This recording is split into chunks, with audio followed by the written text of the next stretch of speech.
اعوذ باللہ من الشیطان الرجیم بسم اللہ الرحمن الرحیم۔ اسلام ان آور لائف یہ ایک اسلامی یوٹیوب چینل ہے جس پہ مفتی سجاد حسین قادری صاحب روزانہ درس قرآن پاک ترجمہ اور تفسیر بیان فرماتے ہیں۔ اس چینل کی ویڈیو کو لائک، چینل کو سبسکرائب اور بیل آئیکن کو پریس کر کے اور ویڈیوز کو دیکھ کے آپ اپنی دنیا اور آخرت کو سنوار سکتے ہیں۔ یا ایھا الذین آمنوا آمنوا باللہ ورسولہ والکتاب الذی نزل علی رسولہ والکتاب الذی انزل من قبل ومن یکفر باللہ وملائکتہ وکتبہ ورسلہ والیوم الآخر فقد ضل ضلالا بعیدا۔ پچھلی آیت کے اندر انصاف کی بات ہوئی ہے۔ انصاف کے بارے میں اللہ تعالیٰ نے ارشاد فرمایا تھا، فرمایا کہ جس طرح ہو سکے اپنے آپ پر بھی بات آ جائے تو اس کے ساتھ بھی انصاف کرو۔ تو اللہ تعالیٰ نے ارشاد فرمایا کہ اگر اپنی ذات کی بات بھی آ جائے تو پھر بھی بات انصاف کی ہے، پھر ماں باپ کی بات کی، رشتہ داروں کی بات کی، فقیر غنی سب کی بات کی ہے۔ اب دیکھیں اس آیت کے اندر اللہ تعالیٰ نے ارشاد فرمایا یا ایھا الذین آمنوا، فرمایا اے ایمان والو، آمنو ایمان لاؤ۔ جب ایمان والے کہہ دیا ہے تو پھر ایمان کس بات پر لانا ہے، ذرا اس بات کو سمجھیں۔ فرمایا کہ یا ایھا الذین آمنوا، پہلے ارشاد بھی یہی فرمایا، خطاب بھی یہی کیا، فرمایا اے ایمان والو آمنو ایمان لے آؤ۔ مالک جب ایمان والا خود ہی کہہ رہا ہے تو پھر کس بات پر ایمان لے آئے؟ فرمایا کہ باللہ، اللہ پر ایمان لے آؤ۔ مطلب کیا ہے، یہاں پہ اگر خطاب ہو نا مسلمانوں کو، اس آیت سے مراد اللہ تعالیٰ نے اگر مسلمانوں سے خطاب کیا ہے تو مطلب یہ ہے خالی زبانی کلامی کلمہ پڑھ کے جو ہے وہ بیٹھ نہ جاؤ، دل سے واقعی جس طرح ایمان لانے کا جو حق ہے وہ حق ادا کرو۔ اللہ پر ایمان لانے کا حق کیا ہے؟ میں جب تو نے رب کو رازق مان لیا ہے تو پھر لوگوں کی خوشامدیں کیوں کرتا ہے؟ ایمان لایا تھا نا کہ میرے مالک تو رازق ہے، تو پھر لوگوں کے ترلے کیوں کیے ہیں، پھر لوگوں کی خوشامدیں کیوں کی ہیں، پھر لوگوں کے آگے جا کے جو ہے وہ ترلے منتے کیوں کرتا پھرتا ہے؟ جب رازق اللہ کی ذات ہے تو پھر رب کی ذات پہ بھروسہ بھی تو کرنا۔ جب دینے والی ذات اللہ کی ہے اور تجھے بھروسہ ہے کہ یار وہی دیتا ہے، اور یہی بھروسہ کیا، یہ تو یقین ہے، وَمِمَّا رَزَقْنَاهُمْ يُنْفِقُونَ، کہ جو ہم ہی تمہیں رزق دیتے ہیں۔ جب سب کو رزق وہی دے رہا ہے اور تو نے مان لیا تھا کہ مالک واقعی تو دیتا ہے تو پھر لوگوں کی خوشامدیں کرنے کی ضرورت نہیں تھی۔ فرمایا ایمان والو پھر ایمان ہی لے آؤ، ٹھیک ہے؟ جب خالق وہی ہے، ہر شے کا پیدا کرنے والا وہی ہے، تو پھر بیٹا نہ ہونے کی وجہ سے جناب والا گھر کے اندر جھگڑے فساد شروع کر دینا کہ بیٹی ہی کیوں ہوئی ہے، تو پھر ایمان کہاں ہے؟ ٹھیک ہے نا جی؟ تو اس کا مطلب یہ ہے کہ خالی زبانی کلامی کلمہ پڑھنے کا نام ایمان نہیں ہے۔ ایمان اللہ تبارک و تعالیٰ کی ذات پر کامل یقین رکھنے کا نام ہے۔ ہمارے بزرگوں کے بارے میں آتا ہے کہ وہ ان کے پاس جب کوئی چیز آتی ہے تو فوراً اللہ کی راہ میں دے دیتے، اچھا اگلے ہی گھنٹے کے اندر ان کو 10 گنا مل بھی جاتی۔ تو جب ان کے رشتہ دار نے دیکھا کہ ہمارا جناب والا رشتہ دار بزرگ جو ہے یہ کوئی بھی چیز اللہ کی راہ میں دیتا ہے تو فوراً اسے واپس 10 گنا کر کے مل بھی جاتی ہے، وہ گھر آئے اور انہوں نے گھر کا سارا کچھ اٹھا کے اللہ کی راہ میں دے دیا۔ اب سب کچھ دے تو دیا، اب بیٹھا انتظار کے اندر کوئی چیز واپس نہیں آ رہی۔ ایک دن گزر گیا، 2 گزر گیا، 4 گزر گیا، ہفتہ گزر گیا۔ اب پھر آ گیا بابے کے پاس، انہوں نے کہا حضور بات یہ ہے آپ اللہ کی راہ میں دیتے ہیں آپ کو فوراً مل جاتی ہے، ہم نے سارا کچھ اٹھا کے اللہ کی راہ میں دے دیا، 8 دن ہو گیا ہمیں کچھ نہیں ملا۔ تو بابے نے فرمایا پتر رب نو چیک کرنے واسطے نہیں دے دیا، رب نو دینا ہوندا تھا کامل یقین نال دے دا۔ تو دے رہا رب کوئی چیک کرنے کے لیے کہ رب دیتا کیسے 30 گنا کر کے، اور رب کو دینا ہے تو پھر رب پر یقین رکھ کے دینا کہ باقی وہ دے گا، چاہے آج دے چاہے کل دے۔ موسیٰ علیہ السلام نے جب دعا مانگی نا کہ یا اللہ فرعون کو غرق کر، یہ دعا 40 سال بعد جا کے پوری ہوئی ہے۔ 40 سال بعد جا کے فرعون غرق ہوا ہے، اور اللہ تعالیٰ نے ارشاد کیا فرمایا ہم نے موسیٰ علیہ السلام کی دعا کو قبول کیا ہے۔ اندازہ کریں، لوئن الذین کفروا من بنی اسرائیل علی لسان داؤد و عیسیٰ ابن مریم، ہم نے بنی اسرائیل پر جو لعنت کی ہے وہ ہم نے داؤد علیہ السلام کی زبان سے کی ہے، یعنی داؤد علیہ السلام نے ان پر لعنت کی کہ مالک ان کو عذاب کے اندر گرفتار کر، 70 سال بعد جا کے ان پر عذاب آیا۔ ہم تو کہتے ہیں جناب ہاتھ بوتھے مبارک پر بعد میں آئے اور پہلے ٹھا لگے، ٹھیک ہے؟ نبیوں کی دعا ہے یار، موسیٰ علیہ السلام دعا مانگ رہے ہیں 40 سال بعد پوری ہو رہی ہے، داؤد علیہ السلام مانگ رہے ہیں 70 سال بعد جا کے پوری ہو رہی ہے. اور آقا علیہ الصلوۃ والسلام نے جب حرم کے اندر دعا مانگی نا ان کافروں کے خلاف، دعائے جلال فرمائی. یاد رکھیں یہ جو لفظ استعمال کیا جاتا ہے نا بد دعا، بد دعا کا مطلب ہوتا ہے بری دعا. نبی کی کوئی بھی دعا بری نہیں ہوتی ہے، ٹھیک ہے نا. اور یہ جو ہمارے لوگوں کے اندر مشہور ہے کہ جناب نبی نے تو کسی کے لیے بد دعا ہی نہیں کی ہے. بد دعا تو ہوتی نہیں ہے، نبی کی دعائے جلال ہوتی ہے، ٹھیک ہے. نبی جب بھی کرتا ہے نا دعائے جلال ہی کرتا ہے یا جمال کرتا ہے، ٹھیک ہے. تو آقا علیہ الصلوۃ والسلام کی کئی سینکڑوں حدیثیں موجود ہیں جو حضور علیہ الصلوۃ والسلام نے دعائے جلال کی ہے، ٹھیک ہے نا جی. حضرت عبداللہ بن مسعود وہ جو مشہور آیا تھا کہ آقا علیہ الصلوۃ والسلام نے جب حرم کے اندر سجدہ کیا اور جب عقبہ بن ابی معیط خبیث نے اوجڑی اٹھا کے آقا علیہ الصلوۃ والسلام کی جب پیٹھ مبارک پر رکھ دی تھی اور سیدہ فاطمہ الزہرا نے جا کے جب اٹھائی اور اٹھانے کے بعد جب آپ نے نماز مکمل کی تو حضور نے کیا دعا مانگی تھی؟ یہ بخاری پاک کے اندر حدیث پاک ہے. حضور صلی اللہ علیہ وسلم نے دعا یہ مانگی تھی کہ یا اللہ ان کافروں کو ہلاک فرما، اور 3 مرتبہ کہا، 3 مرتبہ حضور نے دعا مانگی ہے. ٹھیک ہے نا جی. تو اس کا مطلب یہ ہے کہ بھائی دعائیں قبول ہوتی ہیں، اللہ تعالیٰ کی ذات جو ہے وہ قبول کرنے والی ذات ہے. حدیث پاک کے اندر آتا ہے کہ رب کبھی کسی کی دعا کو رد کرتا ہی نہیں ہے. ہماری قوم کی قبول نہیں ہوتی دعا، کبھی بھی کسی بھی مسلمان بندے کی رد نہیں ہوتی ہے. ہاں فرق یہ ہوتا ہے کہ بعض اوقات بندے کے لیے بہتر ہوتا ہے تو اللہ تعالیٰ اسے دنیا میں عطا فرما دیتا ہے، جب بندے کے لیے بہتر نہیں ہوتا تو اللہ تعالیٰ اسے آخرت کے لیے رکھ چھوڑتا ہے. اور یہ حدیث ہے میں قیامت کے دن جب بندہ آئے گا تو اللہ تبارک و تعالیٰ اسے اجر عطا فرمائے گا تو وہ عرض کرے گا پروردگار یہ کس بات کا اجر ہے، میں نے تو یہ عمل کیا ہی نہیں ہے. تو اللہ تعالیٰ نے فرمائے گا میرے بندے تو نے دنیا کے اندر جو دعائیں مانگی تھی نا میں نے وہاں تو تجھے نہیں دی ہے لیکن یہاں کے لیے رکھ چھوڑی تھی کہ چلو آج تیرے کیونکہ مشکل وقت ہے تو آج تیری یہ دعاؤں کا جو اجر ہے وہ تیرے کام آ جائے گا. تو اس کا مطلب یہ ہے کہ کبھی بھی کسی شخص کی دعا رد نہیں ہوتی ہے. تو اللہ تعالیٰ نے ارشاد فرمایا کہ اے ایمان والو آمنو، ایمان لاؤ باللہ، کس پر؟ اللہ پر، اللہ تعالیٰ کی ذات پر ایمان ایسے لاؤ جیسے ایمان لانے کا حق ہے. اگر اس سے مراد، اس آیت سے مراد، اس خطاب سے مراد منافق ہو تو ان کو یہ کہا جا رہا ہے کہ منافقوں جس طرح اوپر سے کلمہ پڑھا ہے سچے دل سے کلمہ پڑھ لو، ٹھیک ہے جی. اس طرح اگر یہ خطاب یہودیوں اور عیسائیوں کو ہو تو پھر حکم یہ ہوگا، اس کا مطلب یہ ہوگا اس آیت کا کہ یہودیوں جس طرح تم نے موسیٰ علیہ الصلوۃ والسلام پر ایمان لائے ہو ویسے میرے مصطفیٰ پر بھی ایمان لے آؤ، ٹھیک ہے. آگے ورسول ہی، میں ایمان والو اللہ پر بھی ایمان لاؤ اور اللہ کے رسول پر بھی ایمان لاؤ، ٹھیک ہے. ایمان لانے کا مطلب کیا ہے؟ جو رسول اللہ نے فرما دیا امتی کا کام یہی ہے کہ چپ کر کے سر جھکا کے جناب والا بات کو مان لو، چوں چاں کرنے کی ضرورت نہیں ہے. ہاں جو امتی ہو کر کلمہ پڑھ کر بھی جس نے رسول اللہ کی بات نہیں مانی ہے تو وہ ایمان کہاں لایا ہے؟ جیسے پیچھے پڑھ رہا ہے من یشاقق الرسول من بعد ما تبین لهم الهدی، میں جس نے رسول اللہ کی مخالفت کی ہدایت ملنے کے بعد تو کیا ہوگا اس کا نتیجہ؟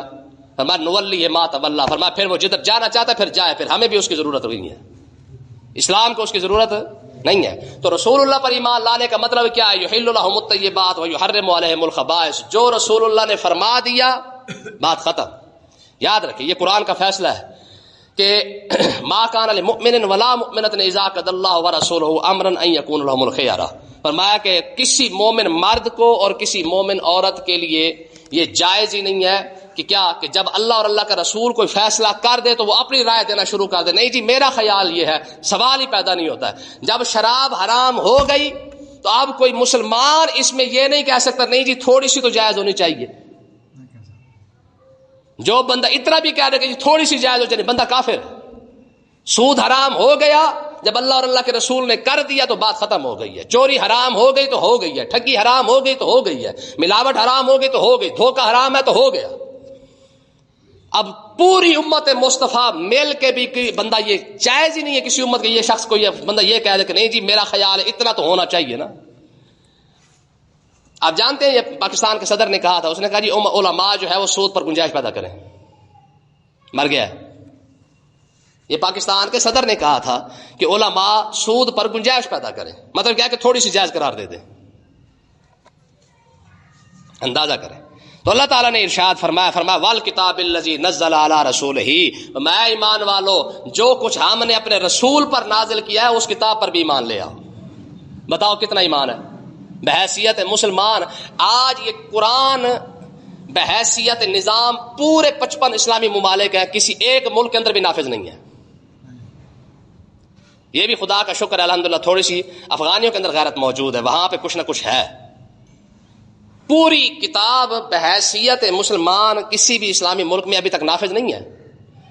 کس ملک کے اندر کتاب کا قانون ہے؟ قرآن کا قانون ہے کئی جگہ؟ کسی جگہ پہ نہیں ہے. سعودی ہے، اوپر سے ٹھگی لگائی جا رہے ساری. ٹھیک ہے، تو اللہ تعالیٰ نے ارشاد فرمایا بھائی ایمان والو اس کتاب پر بھی ایمان لاؤ.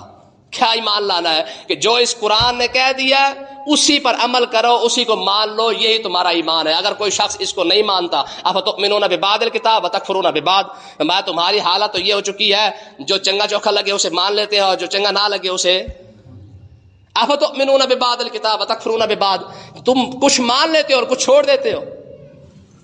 ابا ہے نا، ابا تو ہر ٹائم ہی ابا ہی ہے نا، چاہے وہ گھر کے اندر ہے چاہے وہ باہر ہے. کوئی بندہ کہہ سکتا ہے نہیں جی میں گھر کے اندر تو چلو گھریلو ماحول ہوتا ہے وہاں پہ تو ابا مان لوں گا، ٹھیک ہے کیونکہ اما جی موجود ہے، اور باہر میں کسی ابے کو ابا نہیں مانتا. استاد 24 گھنٹے استاد ہی ہے، وہ اسکول میں پڑھا رہا ہے، وہ مدرسے میں بیٹھا ہے، وہ مسجد میں بیٹھا ہے، وہ کسی جگہ پہ ہے پڑھا رہا ہے تب بھی استاد ہے، سو رہا ہے تب بھی. کوئی کہہ سکتا ہے نہیں جی جب پڑھاتے تب استاد ہے وغیرہ نہیں مانتے. تو اللہ تعالیٰ نے ارشاد فرمایا یہ جو قرآن ہے نا، یہ قرآن تمہارے لیے نظام بن کے آیا ہے، اس پر عمل کرنے کے لیے. یہ نہیں ہو سکتا کہ اپنے لیے جو مرضی کا مطلب ہے اس مسئلہ نکلا تو اس کو مان لیا اور جو مرضی کا مسئلہ نہ ہے تو اسے ٹھیک ہے. آگے دیکھیں والکتاب الذی انزل من قبل، فرمایا ایمان والو جس طرح تم میرے رسول کی کتاب پر ایمان لاؤ اسی طریقے سے پچھلی جو کتابیں نازل ہوئی ہیں ان پر بھی ایمان لاؤ. تو یاد رکھیں صرف ان کتابوں پر عمل نہیں ہو سکتا، عمل قرآن پر ہوگا. باقی تورات، زبور، انجیل جس طریقے سے بھی نازل ہوئی ہے ان پر ایمان لانا ہر مسلمان پر فرض ہے. اگر کوئی شخص زبور کے ایک ٹکڑے کا، ایک لفظ کا انکار کر دے بندہ کافر ہے. یار یہ کتنی بڑی انسانیت ہے، کتنی بڑا یہ مذہب ہے مسلمانوں کا. یہودیوں کی کتاب ہے ان پر نازل ہوئی ہے لیکن اللہ تعالیٰ نے ارشاد فرمایا تم بھی اس پر ایمان لاؤ. اگر کوئی شخص مسلمان زبور کے کسی بھی لفظ کا انکار کر دے جو اللہ نے نازل کی ہے اس پر، اب تو تحریف کر دی، بدل دی انہوں نے، ٹھیک ہے، لیکن جو اللہ تبارک و تعالیٰ کی طرف سے زبور نازل ہوئی ہے، تورات نازل ہوئی ہے، انجیل نازل ہوئی ہے، صحیفے نازل ہوئی ہیں، فرمایا اس پر ایمان لانا فرض ہے. اگر ان میں سے کسی ایک چیز کا بھی انکار کر دے بندہ کافر. ہمارے تو قرآن کو جلا دیا نا، ٹھیک ہے. کوئی سوچ سکتا ہے کتاب یہودیوں کی ہے لیکن اس کے باوجود ایمان ہم لاتے ہیں. آج بھی آپ کسی عیسائی کے پاس چلے جائیں، کسی یہودی کے پاس چلے جائیں، ٹھیک ہے نا، اور یہودیوں کی کتاب اٹھا کے کسی مسلمان کے پاس لے جائے نا، اسے کہے یار یہ تورات ہے، اگر چوم کے اگر متھے پہ نہ رکھے تو بات ختم ہو گئی، نہیں رکھے گا. آپ کسی مسلمان کے پاس جاہل سے جاہل ترین، سادہ سے سادہ، جٹ سے جٹ بندہ ہو، ذمہ دار سے ذمہ دار بندہ ہو، اسے جا کے کہے یار یہ کتاب ہے جو موسیٰ علیہ السلام پر نازل ہوئی تھی، کیا کرے گا؟ وہ تو دیکھ کے مر جائے گا. اچھا یہ کتاب ہے جو موسیٰ علیہ السلام پر نازل ہوئی ہے، اچھا یہ کتاب ہے جو عیسیٰ علیہ السلام پر نازل ہوئی ہے. ہمارا تو مذہب ہمیں یہ سکھا رہا ہے، اور تم کون سے خبیث ہو جنہوں نے ہماری قرآن کو جلا دیا. اچھا مسلمانوں پر جہاد فرض نہیں ہوا، قرآن جل گیا، مسلمانوں پر جہاد فرض. قوم ایسے نہیں مرتی ہے، جب غیرت ہو نا غیرت پھر جا کے قومیں مرتی ہیں. وَمَن يَكْفُرْ بِاللَّهِ وَمَلَائِكَتِهِ وَكُتُبِهِ وَرُسُلِهِ وَالْيَوْمِ الْآخِرِ. دیکھیں جی ایمان کس کو کہتے ہیں؟ جس شخص نے اللہ کا انکار کر دیا، وَمَلَائِكَتِهِ اس کے فرشتوں کا انکار کر دیا، وَكُتُبِهِ اس کے کتابوں کا انکار کرے، وَرُسُلِهِ اس کے رسولوں میں سے کسی رسول کا انکار کر دے، وَالْيَوْمِ الْآخِرِ قیامت کے دن کا انکار کر دے. جس نے بھی انکار کیا فقط اللہ دلالم بعیدا، وہ اتنا دور جا کے گمراہی کے اندر پڑا ہے کہ کوئی بھی کسی بھی لحاظ سے اس کی ہدایت کے کوئی چانس. ٹھیک ہے، اللہ پر ایمان لانا بھی، جس نے اللہ پر ایمان نہ لایا، ٹھیک ہے، کیا بنا؟ وہ بھی کافر. جو اس کے فرشتوں پر ایمان نہ لائے، اچھا ایمان نہ لائے تو کافر اور مذاق کرے، پھر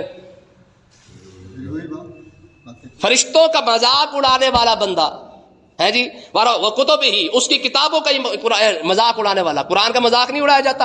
اگر آج مسلمانوں نے قرآن کا مذاق نہ اڑایا ہوتا تو کسی کافر کی جرت نہیں تھی کہ وہ قرآن کو جلا دیتا. آپ بتائیں ہماری گلی نالیوں کے اندر قرآن کے ٹکڑے نہیں ملتے؟ کتنے بندے اٹھاتے ہیں؟ جہاں قرآن چھپتا ہے ذرا وہاں جا کے دیکھیں کہ قرآن کے ساتھ کیا کیا جاتا ہے. یہ پیچھے سیال کوٹ کے اندر بندہ مار دیا تھا, کیا جی امام حسین رضی اللہ عنہ کا نام لکھا ہوا تھا تو اس نے نام نیچے پھینک دیا, بندہ ہی مار دیا, آگ لگا دی تھی, یاد ہے؟ ٹھیک ہے, امام حسین رضی اللہ تعالیٰ عنہ کی اس خاک پر بھی یہ امت قربان ہے جس پر آپ نے قدم رکھا ہو. امام حسین کی کیا بات ہے, لیکن سوال صرف اتنا ہے کہ امام حسین کا نام لکھا ہو, وہ بھی خدا جانے اس نے گرایا کہ نہیں گرایا, اسے کیا پتا ہے کہ نہیں پتا, واللہ عالم, ہمیں واقعے کا صحیح پتا نہیں ہے. لیکن اگر سوال ہے کہ امام حسین کا نام لکھا ہو, بندہ زمین پر گرا دے تو اسے تم آگ لگا دو جناب, اسے زندہ ہی جلا دو. ٹھیک ہے, مار مار کے ٹھڈے مار مار کے بندہ ہی مار دیا ہے. اور آج تم جو ہے وہ قرآن جو ہے وہ گلی نالوں کے اندر پڑا ہوتا ہے, کوئی ایک بندہ اٹھانے کے لیے تیار نہیں ہوتا. ہمارے اشتہار چھپتے ہیں میلاد کے, اس کے اوپر سب سے پہلے اوپر جو نام یا اللہ یا رسول اللہ لکھا جاتا ہے. محفل میلاد ختم ہونے کے بعد وہ اشتہار کہاں پہ ہوتا ہے؟ ٹوکری میں. ہم کون سے عاشق رسول ہیں؟ یہ حقیقت ہے. درس قرآن کو اگر ہم نے نہ بھلایا ہوتا تو زمانے نے یہ زمانہ نہ دکھایا ہوتا. ہم ایسی تھوڑی ذلیل ہوئے ہیں کہ ہم نے خود قرآن کی توہین کی ہے. بندہ بسم اللہ الرحمن الرحیم کا یا ادب کرے تو بے شرحافی بن جائے, نہیں بنا. حدیث پاک کے اندر آتا ہے, فرمایا جب ایک قرآن کا کوئی ٹکڑا موجود ہوتا ہے یا بسم اللہ شریف کا یا قرآن کے کسی لفظ کا کوئی ٹکڑا نیچے پڑا ہو نا, تو اللہ تبارک و تعالیٰ اپنے فرشتوں کو بھیج دیتا ہے, فرماتا تم جا کے اس کی حفاظت کرو, ابھی میرا ولی آئے گا, وہ آ کے اس کو اٹھائے گا. اللہ اکبر. فرمایا کہ یہ وَمَن يَكْفُرْ بِاللَّهِ وَمَلَائِكَتِهِ وَكُتُبِهِ, جس نے اس کی کتابوں کا انکار کیا, وَرُسُلِهِ, جس نے اس کے رسولوں میں سے کسی رسول کا انکار کیا. ٹھیک ہے یار, ہم نے تو عیسیٰ علیہ السلام کو بھی رسول ہی مانا ہے, ہم نے تو موسیٰ علیہ السلام کو بھی رسول مانا ہے, حالانکہ بنی اسرائیل کے رسول ہے. یہودیوں کو ہمارے رسول سے تکلیف, ہماری کتاب سے تکلیف, عیسائیوں کو ہمارے رسول سے تکلیف, ہمارے کتاب سے تو تکلیف ہے, ہمیں تو کسی رسول سے تکلیف نہیں ہے, ہمیں تو کسی کتاب سے تو تکلیف نہیں ہے. پھر بھی مسلمان احساس کمتری کا شکار ہے, وہ کہتے ہیں نہیں جی وہ اچھے ہے, اور جو تیرا نبی کا مخالف ہے وہ کیسے اچھا ہو گیا. کیوں جی؟